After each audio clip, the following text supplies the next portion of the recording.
Hello and welcome to the Grand Line Review, your source for everything One Piece. Today we have some news regarding the upcoming game, One Piece World Seeker. Alright, so for anyone who hasn't been keeping up with miscellaneous news thus far, this game was teased in an issue of Weekly Shonen Jump under the name Project Dawn, with an image of a shadowy figure standing in front of a city on fire, which is Marijois. The Jump issue also includes two very interesting lines, one being that the game will reveal the truth of a tragic event, and the other being an incident that will shake the world. Understandably, I was pretty excited at this point. One Piece games have a tendency to be a bit disappointing, so this was all really cool news. Cut to today, and Bandai Namco have released some more details and screenshots of the game, and I'm not going to sugarcoat it. I am indeed pretty disappointed in comparison to what I thought we were getting. Here is the official blurb from Bandai Namco America. Set sail in an all-new One Piece adventure in One Piece World Seeker. Luffy and the Straw Hat Pirates are back in a new story that puts players into Luffy's point of view as he battles and explores an expansive and seamless world. Open landscapes provide many paths for players to experience Luffy's gum-gum abilities and swing into action. One Piece World Seeker is the biggest One Piece game to date. They also provided a listing of a couple of key features, such as a One Piece adventure with open fields to explore seamless and expansive areas in an all-new adventure, experience an epic new story from Luffy's point of view with all of his gum-gum abilities.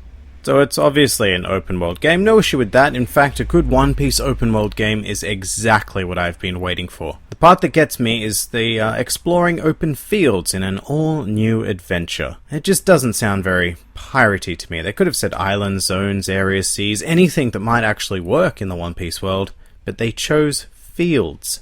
And the screenshots make that choice very clear. The game, as it appears so far, seems very land-based. At the moment, it reminds me a lot of Breath of the Wild, which was a phenomenal game, by the way, but I'm not sure how I feel about removing Link and inserting Luffy. Luffy actually looks really out of place in this world. His character art doesn't match the world art, and in the environment we're seeing castles, fields, farms, and villages. It's just not One Piece.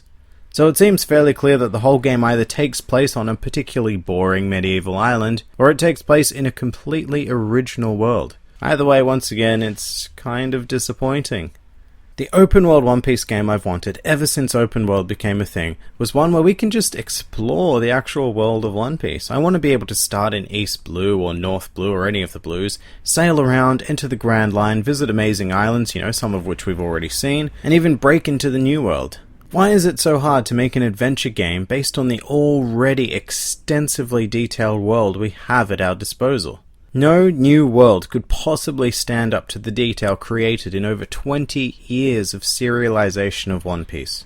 Now I should say there is a possibility that may make this decision interesting at the very least.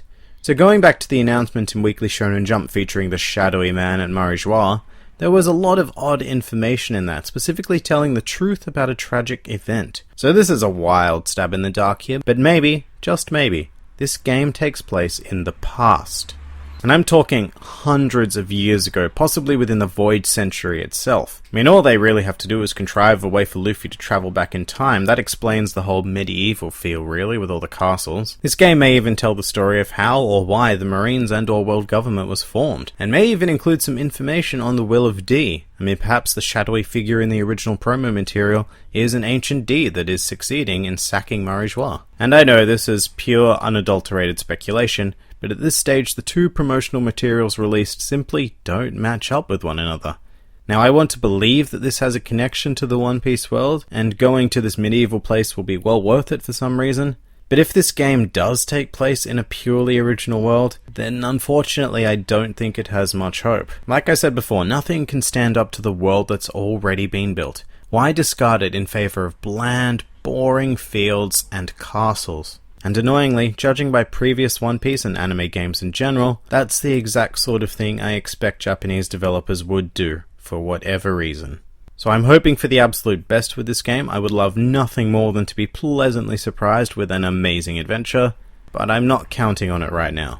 One Piece World Seeker will be released in 2018 and playable on PlayStation 4, Xbox One and PC, and a full trailer will be released as part of Jump Festa this weekend, so look forward to that.